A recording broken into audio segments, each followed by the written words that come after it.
भूस्वः नमाय नमः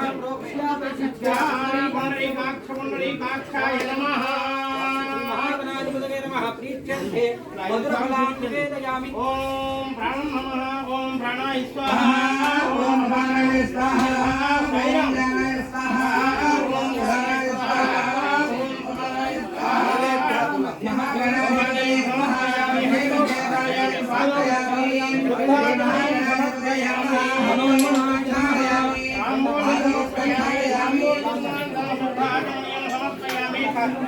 ఒక మూకుల్లో కర్పూరం మెరిగించండి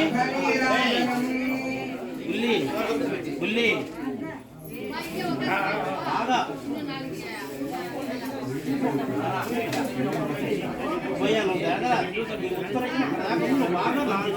జరిగిపో అది గ్లాసు వద్దరైనా కూడా లోపలికి అనుకోండి మీవి కర్పూరం అన్న వరుసగా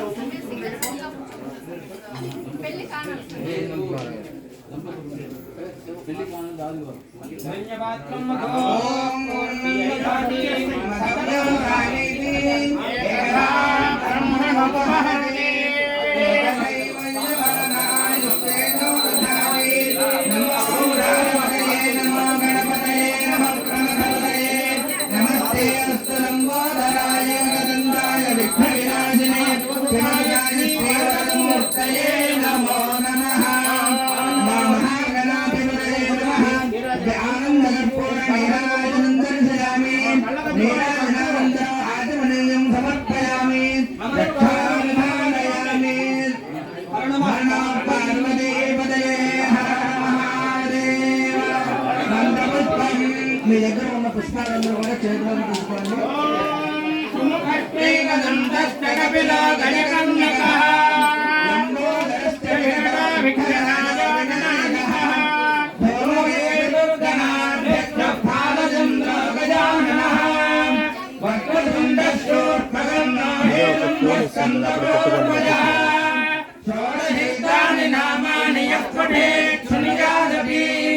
విద్యారంభే వివాహే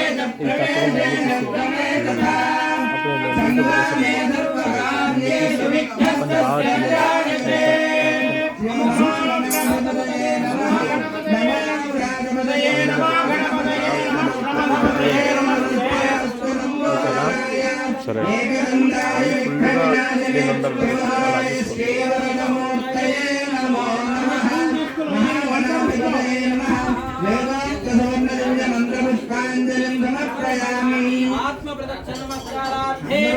ఉన్న చోట కూర్చొని ప్రదక్షిణ నమస్కారం చేస్తున్నాము అని భావించి నమస్కారం చేయండి.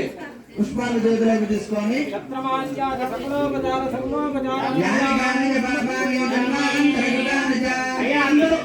చెప్పండి.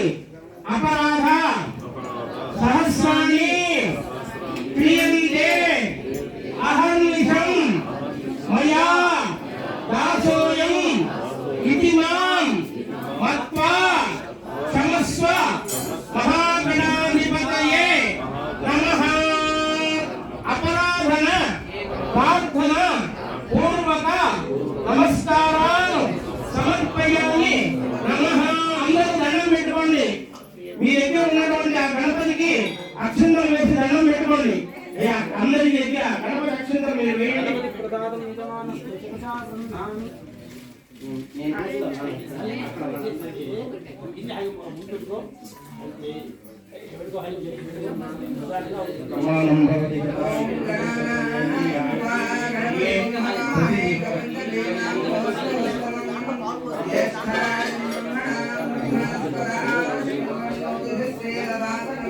ఆ గణపతి పండు ఎవరికి వాళ్ళు నైవేద్యం పెట్టినటువంటి పండు వాళ్ళకి ఇవ్వండి. ప్రసాదం వాళ్ళ దగ్గర ఉన్నటువంటిది.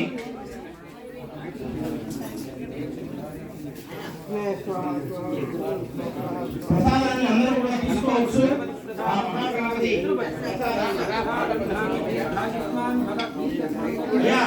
దగ్గర ఉన్నటువంటి ఆ పువ్వుని కూడా వాళ్ళకి ఇచ్చి వాళ్ళకి ఇవ్వమని చెప్పండి.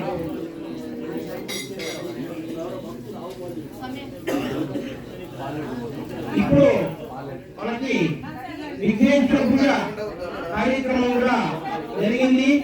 అందరికీ కూడా ఇప్పుడు ఆశీర్వాదం చేయడం జరుగుతుంది.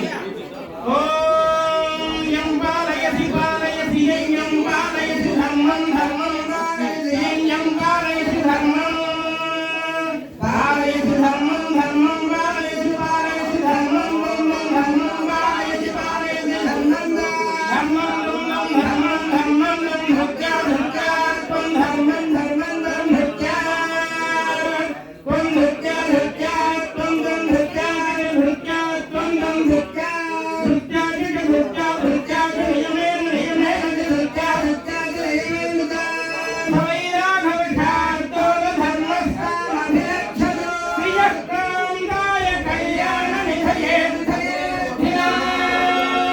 శ్రీ వెంకటరమణ శ్రీనివాసాయ మంగళాయ గోవిందా మునీశ్వర స్వామికి జై గోసామికి జై అందరికీ కూడా విఘ్నేశ్వర పూజ పార్వతీ అమ్మవారికి జై ఈ గోశాలలో విఘ్నేశ్వర పూజ కార్యక్రమం అయింది. ఇక్కడి నుంచి ఇంకా హోమ కార్యక్రమం అన్ని కూడా జరుగుతాయి. అవకాశం ఉన్నటువంటి వాళ్ళందరూ హోమానికి ఉండటం, లేనటువంటి వాళ్ళు ప్రతిరోజు కూడా వచ్చి దర్శనం చేసి ఆ వేద పురుషులు యజ్ఞ పురుషుడి ఆశీర్వచనం స్వామివారి ఆశీస్సులు అందరూ పొందుతూ ఈ కార్యక్రమాలు 5 రోజుల పాటు జరిగి మళ్ళీ సోమవారం రోజు మధ్యాహ్నం 11:30-12 గంటలకి పూర్ణాహుతి రోజు కూడా ఇక్కడ అన్నప్రసాదం అన్ని కూడా మన శర్మగారు ఏర్పాటు చేశారు. వారి గురించి తప్పదని వారు చెప్తూ ఉంటారు. కానీ నేనేంటంటే స్వామివారు చెప్పారు, స్వామివారి హృదయంలో మనిషి వారు, అందుకని అందరికీ కూడా వారి ఇక్కడ అన్ని ఆహార వ్యవస్థలన్నీ ఏర్పాటు చేశారు. అందరూ కూడా ఆహారం తీసుకుని ప్రసాదం తీసుకుని ఈ యజ్ఞ కార్యక్రమంలో ఉండి లోకక్షేమం జరుగుతూ ఉండాలని మనం చేసే కార్యక్రమం స్వామివారి ఆశీస్సులతో ఈ కార్యక్రమం జరుగుతుంది. ఇప్పుడు విఘ్నేశ్వర పూజ పరిసమాప్తం అయింది. మళ్ళీ అన్ని కూడా హోమాలను సర్దించి కాసేపట్లో హోమ కార్యక్రమానికి ఏర్పాటు చేస్తాం.